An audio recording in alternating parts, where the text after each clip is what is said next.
So, why are so many Asians racist? Now, you may be shocked that I seem to generalize myself right now, saying so many Asians are racist. But in fact, having lived here for 10 years, I'm a European guy. I'm from the Netherlands, to be honest. I'm a mixed race European, so I'm half Dutch and half North African. My father is from Algeria. However, I was born and raised in the Netherlands, so I'm culturally completely Dutch.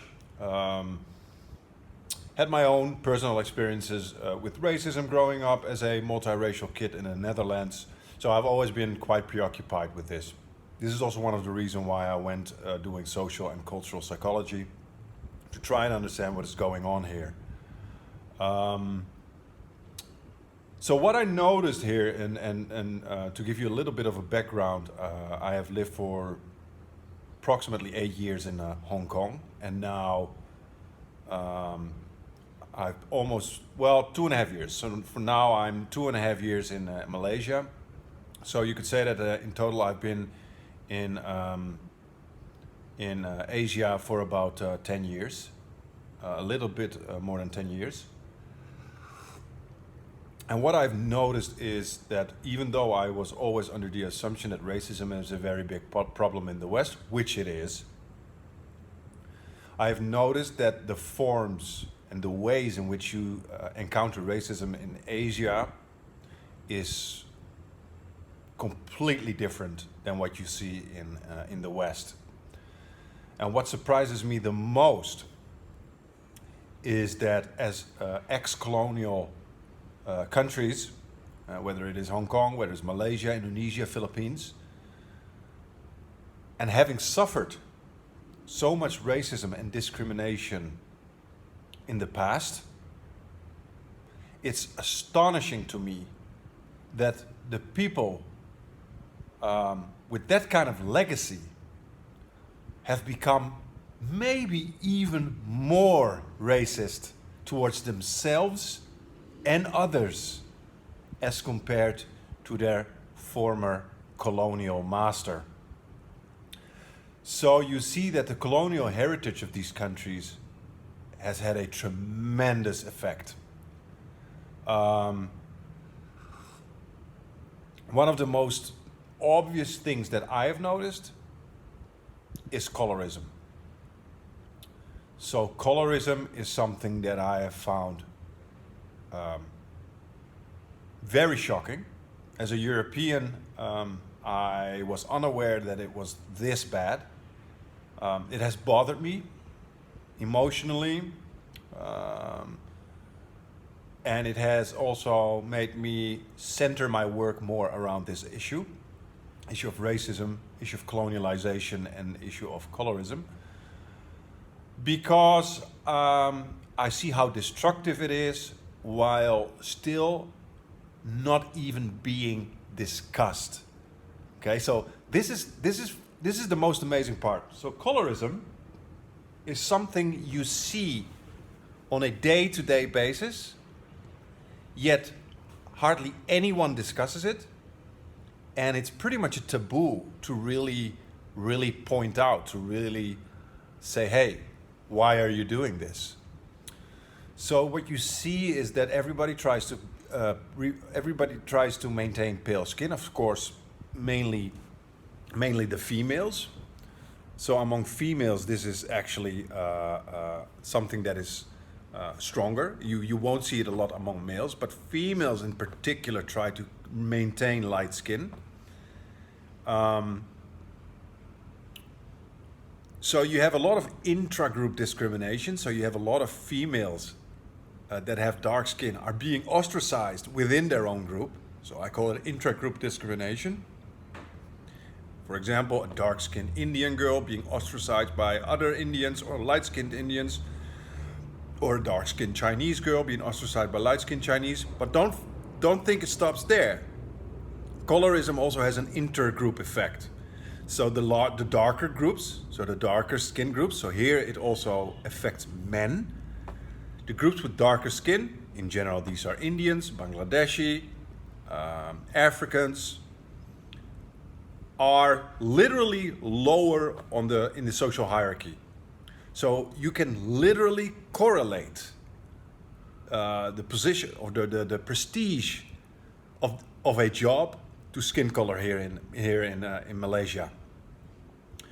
So the lower you go with regards to a job, okay, the darker the skin. Okay, so these are the legacies that stem from a colonial era where the darker people with the darker skin were put at the bottom of the hierarchy, and people with lighter skin were positioned higher up the hierarchy. You still see that today, and it's worse here than what you see in the West.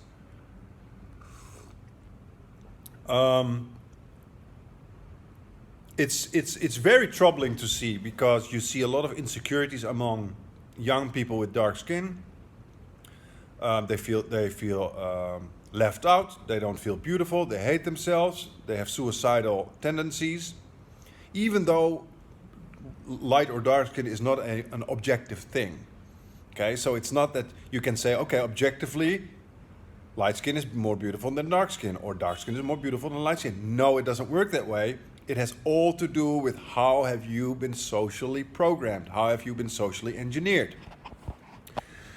What I'm trying to say with that is, if you have little children and you would from a very young age bombard these children with popular culture images on television, popular media, magazines, with beautiful black people who are rich and have a lot of power, these children would grow up with the idea that black is more beautiful than any other group. But because we live in a world where economics, or what I should say, wealth, is being centered mainly among light-skinned groups, in particular European whites, they have the power to promote their own aesthetics, their own sense of human aesthetics, and that's why the whole world starts to perceive this kind of aesthetics as the norm for beauty. So you see a lot of people are being enslaved in this idea that one group is ugly, the other group is pretty, and they are enslaved in the idea that they are superior to another group because they have less sun protection in their skin as compared to someone else. It's actually ridiculous if you think about it. So you literally see that in intergroup behavior around here. It's just disgusting, the things that I've seen. You see light-skinned Chinese girls avoiding even standing close to people with dark skin. You have people with light skin getting out of the swimming pool when dark-skinned Indians are entering the swimming pool. I have seen a light-skinned Chinese lady shooing away a dark Bangladeshi out of the elevator. I've seen Chinese girls that are friends of mine being ostracized by their family because they had a suntan. And I mean literally ostracized, saying that they're ugly and they look like poor people and they look like smelly Indians, and so forth. So I've seen very, very nasty things that are related to colorism.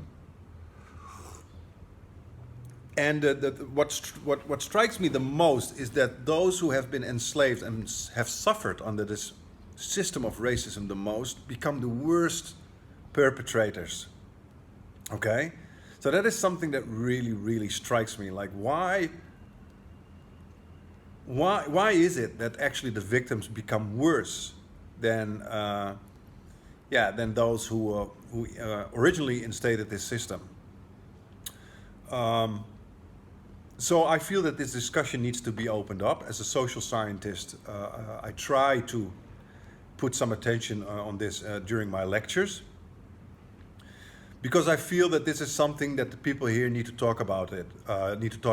Because I notice that there is a lot of pain, emotional pain, psychological pain, physical pain, among people who suffer under this system. Okay?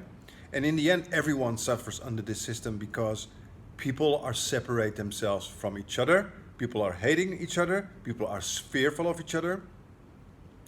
And so you get a very hostile, fractured society of people that feel superior or inferior to one another, that are afraid because they assign negative associations to people with dark skin. People are afraid because they think people with lighter skin will mistreat them. So a lot of anxiety, a lot of psychological issues that are just completely unnecessary due to a system that is ridiculous, that is arbitrary, and that needs to go away. So what can we do about this? I think one of the most important things is, and especially in a country like Malaysia, is that academics, such as myself, public figures, politicians, people on television, and so forth, need to start opening up this discussion. It is seriously detrimental to society. It's amazing how people treat each other, mistreat each other, due to a natural, biological expression of the human physique, a natural, how can I say that? Just a completely natural phenotype, okay? Some people have more protection against the sun than others. Some people have dark hair, some people have light hair. This idea that has been enforced on people for hundreds of years during colonial times, that a lighter skin or lighter eyes or having European features or being taller or having a 3D like angular European nose, all these weird arbitrary things have been indoctrinated in your mind by a group of people who wanted to position themselves on top of the social hierarchy. And these people have gone. Your society is free, yet you keep imprisoning yourself with this system. And that to me is just, it's painful to see. It's painful to see. If you see sometimes the way, for example, light-skinned Asians here, and in particular, I notice it among a lot of light-skinned Chinese women, the way they act towards darker-skinned groups, like men, whether it's at the train station, at the bus stop, the avoidance and disdain and not wanting to sit close to that person, walking away. It's just so appalling to see. It's so disgusting to see. And I just noticed that that people here are still mentally enslaved in a system that that keeps them separated, keeps them hating each other, and should seriously be discussed. Because in all honesty, I've seen very dark-skinned Asian girls here, Indian, Bangladeshi, and I've seen very light-skinned Asian girls here, also Indian or Chinese, and they can all be extremely beautiful. For me, it doesn't matter to me what race you are, where you're from. My past relationship was a Chinese girl. Before that, Japanese. I've had a girlfriend from Africa before, Nigeria to be exact, and so once you how can I say that? Once you free your mind from this idea that beauty has a specific kind of expresses itself in a very specific kind of way in relation to human biology, the moment you can release that thought, release that idea, you open yourself up to the beauty of all of mankind. And maybe that sounds weird, like, no, and I grew up with this idea and I cannot get rid of it. Yes, you can. What you think is beautiful is it's not like taste is not individual. Taste is not in the eye of the beholder. Okay? Taste is actually learned. Taste is imposed on you. Taste is imposed by media by rich people. You can think it like this. Your taste is mainly imposed on you by rich people. By continuous bombard you with the same images on television, social media, about what is beautiful, you will slowly start to find that beautiful. And you can get rid of that by starting to read books from groups of people that you have always thought they are not interesting or they are not beautiful. Start opening up to their culture, start opening up to their literature, start investigating them, go on a holiday, make friends with them, and you will actually see that slowly you will get rid of this prison of racism, this prison of colorism.